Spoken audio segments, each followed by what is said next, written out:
Welcome to my channel set tax சேனலுக்கு உங்களை அன்புடன் வரவேற்கிறேன்.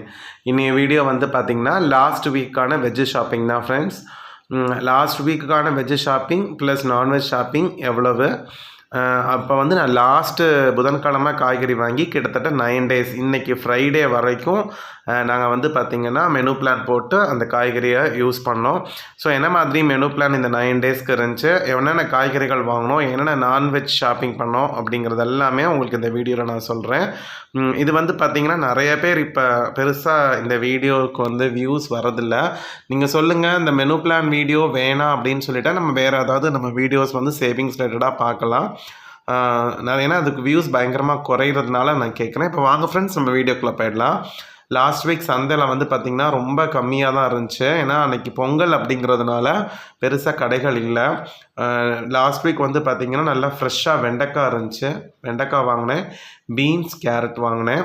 பீன்ஸும் கேரட்டும் சேர்த்து வந்து பார்த்திங்கன்னா கிட்டத்தட்ட ஒரு 400 கிராம் கிட்ட இருந்துச்சு. அப்புறம் பேபி பொட்டேட்டோ இருந்துச்சு. பேபி பொட்டேட்டோ ஒரு 3/4 கிலோ வாங்கினேன். புடலங்காய் 1/2 கிலோ. அதே மாதிரி அந்த பீர்க்கங்காய் வந்து பார்த்திங்கன்னா 3/4 கிலோ வாங்கினேன். பாவக்காய் 1/2 kg வாங்கினேன். அந்த வெங்காயம் அந்த கூடையில் இருக்கிறது வந்து பார்த்திங்கன்னா அப்படியே 50 ரூபா 1/2 கிலோ. அப்புறம் தக்காளி வந்து 1 கிலோ வாங்கினேன். நல்ல செம குவாலிட்டியாக இருந்துச்சு, 20 ரூபா தான். அப்புறம் கருவேப்பிலை, கொத்தமல்லி, புதினா அது 10 ரூபாய்க்கு வாங்கினேன்.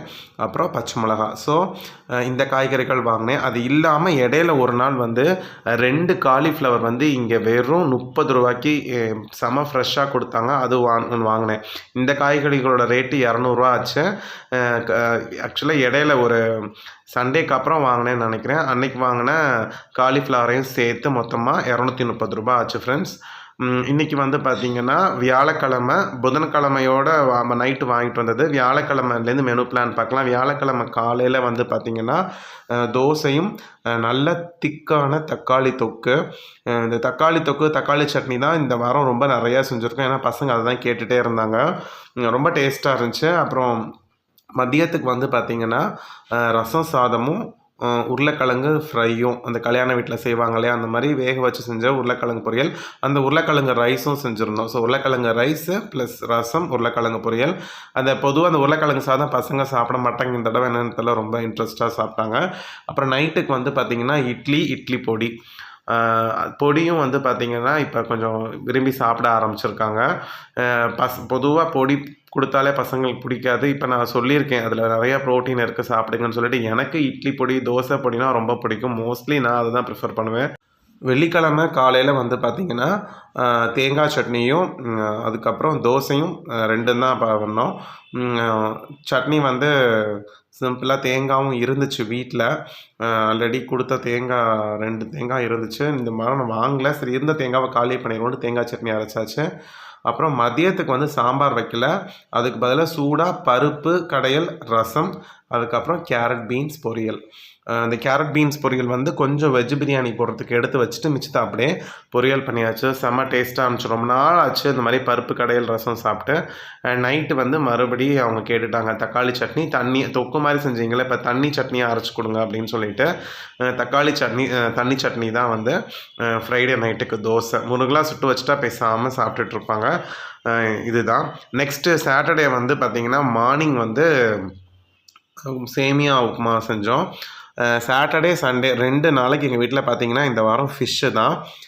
நெய் மீன் 200 ரூபாய்க்கு வாங்கினோம். கிட்டத்தட்ட ஒரு 1.5 கிலோ வந்து வாங்கினோம் நெய் மீன். இங்கே வெள்ளிக்கிழமை வந்து பார்த்திங்கன்னா இங்கே சந்தை போடுவாங்க. ஈவினிங் வந்து மார்க்கெட் போடுவாங்க எங்கள் ஏரியாவில். புதன்கிழமை மாத்திரமில்லை, வெள்ளிக்கிழமையும் இருக்கும் இந்த சைடு. ஸோ அதில் வந்து நெய் மீன் வாங்கி ஃப்ரெஷ்ஷாக க்ளீன் பண்ணி ஃப்ரைடே நைட்டே வச்சாச்சு. மார்னிங் எழுந்திரிச்சு சமைச்சாச்சு. மீன் குழம்பு, மீன் ஃப்ரை. அதே மாதிரி நைட்டு வந்து பார்த்திங்கன்னா தோசை, மீன் குழம்பு தான். அது மாதிரி எங்கள் இன்லாஸ் வீட்டிலேருந்து நான் சொல்லியிருந்தேன் இல்லையா, கொஞ்சம் நிறையா அவங்க ஊருக்கு போயிட்டு வந்திருந்தாங்க. அவங்க வந்து பார்த்திங்கன்னா மாங்காய், உளுந்தெல்லாம் கொண்டு வந்திருந்தாங்க. அந்த மாங்காய் போட்டு தான் வந்து மீன் குழம்பு வச்சோம். அதுக்கப்புறம் நாங்கள் என்னென்ன வாங்கிட்டு வந்தோம் தனி வீடியோவாக போடுறேன். அடுத்து வந்து பார்த்திங்கன்னா ஞாயிற்றுக்கிழமை காலையில் வந்து பார்த்திங்கன்னா பசங்க வந்து பூரி கேட்டாங்க. ரொம்ப வந்து அவங்க ஃபிஷ்ஷு சாப்பிட மாட்டேங்கிறாங்க. கொஞ்சம் கொஞ்சமாக தான் இப்போ நாங்கள் கொடுத்துட்ருக்கோம். மார்னிங் வந்து பார்த்திங்கன்னா பூரியும் அந்த கடையில் வைக்கிற மாதிரி எல்லோ மசால் தான். அது செஞ்சோம். ஆஃப்டர்நூன் வந்து அதே மீன் குழம்பு, மீன் ஃப்ரை தான். ஆனால் இந்த மீன் குழம்புல உள்ள மாங்காய் மட்டும் இஷ்டமாக சாப்பிட்றாங்க. அதனால கொஞ்சம் கொஞ்சமாக அவங்கள்ட்ட பேசி எவ்வளோ சாப்பிட முடியுதோ அவ்வளோ சாப்பிட வைக்கிறோம்.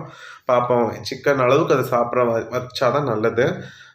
சண்டேவும் இதே மாதிரி தான் போச்சு. சண்டே நைட்டு வந்து பார்த்திங்கன்னா சிம்பிளாக தோசை தேங்காய் சட்னி தான் அரைச்சிக்கிட்டோம். ஏன்னா 2 நாள் வந்து கண்டினியூஸாக நம்ம புளி சேர்த்துட்டோம் இல்லையா, புளிப்பாக சாப்பிட்டதுனால சரி ஓகே தேங்காய் சேர்த்துப்போம் அப்படின்னு சொல்லிட்டு தேங்காய் சட்னி வந்து அன்றைக்கி செஞ்சுட்டோம். ஸோ அடுத்த நாள் ஸ்கூலு அவசர அவசரமாக காலைல கிளம்பியாச்சு. சட்னி அரைக்க டைம் இல்லை, அதனால தோசை இட்லி பொடி தான் வச்சு நான் எடுத்துகிட்டு போனேன். எனக்கு வந்து இப்போ மறுபடியும் வந்து இட்லி பொடி ஓகேவா இருக்குது. பட் ஆனால் அதில் நல்லெண்ணெய் சேர்க்கறதுனால கொஞ்சம் யோசனையாக கம்மி பண்ணணும் அப்படின்னு பிளான் பண்ணிகிட்ருக்கேன். நம்ம வேறு எந்த எண்ணெயுமே பெருசாக சேர்க்குறதில்ல.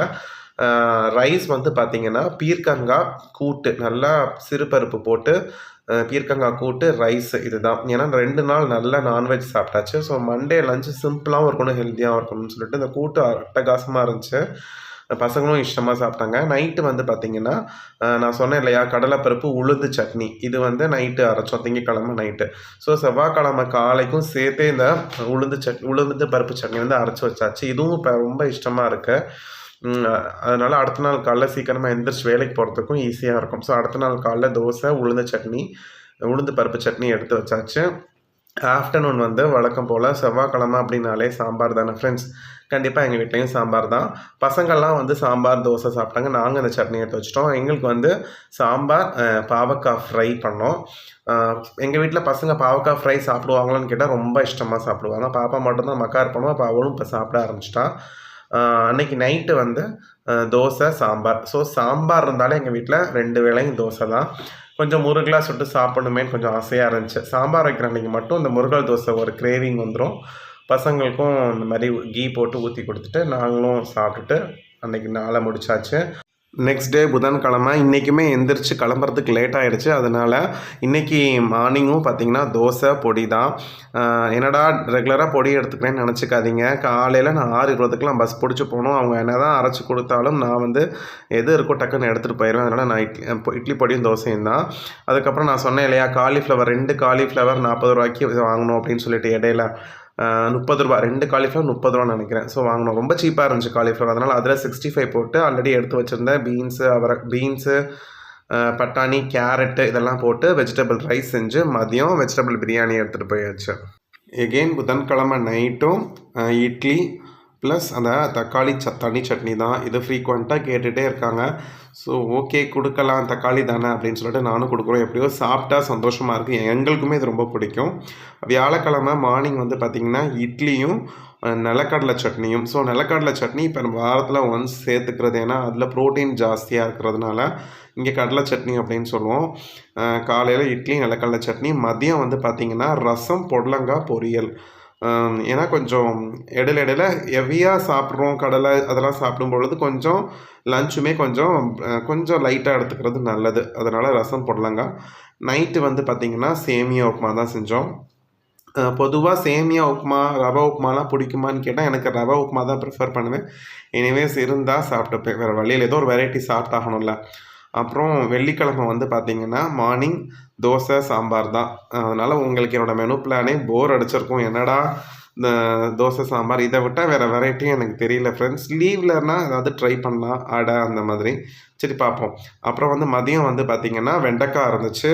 அந்த காய்கறி தான் லாஸ்ட்டாக இருந்தது. ஏன்னா கொஞ்சம் நல்லா சுருங்க வச்சிட்டோம். ஸோ சாம்பார் வச்சு மிச்சம் கொஞ்சம் இருந்த காய்கறி எல்லாம் போட்டு முருங்கைக்காய் சாம்பார் வச்சாங்க. முருங்கைக்காய் ஆல்ரெடி வீட்டில் காய்க்க ஆரம்பிச்சிருச்சு. முருங்கைக்காய் சாம்பார் மிச்சம் இந்த காயெல்லாம் போட்டு சாம்பார் வச்சு வெண்டைக்காய் பொரியல் எடுத்துகிட்டு போயாச்சு. வெள்ளிக்கிழமை நைட்டு வந்து பார்த்திங்கன்னா உப்புமா ரவை உப்புமா சாம்பார். ஸோ இந்த காம்பினேஷன் எனக்கு பிடிக்கும்னு லாஸ்ட் வீடியோவில் சொல்லியிருந்தேன் இல்லையா. ஸோ எனக்கும் பிடிக்கும். ஸோ நிறைய பேர் சொல்லியிருந்தீங்க உப்புமா மீன் குழம்பு சாப்பிட்டு பாருங்கள் அப்படின்ட்டு. ஓகே ஒரு தடவை ட்ரை பண்ணுறேன். ஸோ இதோட வெள்ளிக்கிழமையோட மெனு பிளான் முடிச்சுக்கிட்டேன் ஃப்ரெண்ட்ஸ். அடுத்த வாரத்துக்கான மெனு பிளான் வீடியோ வேணும்னா கண்டிப்பாக சொல்லுங்கள், நான் பார்க்குறேன். மறக்காமல் நம்ம சேனலை சப்ஸ்கிரைப் பண்ணுங்கள், கமெண்ட் பண்ணுங்கள், உங்கள் ஃப்ரெண்ட்ஸ்க்கு ஷேர் பண்ணுங்கள். அடுத்த வீடியோவில் உங்கள் எல்லாரையும் பார்க்குறேன். Bye friends.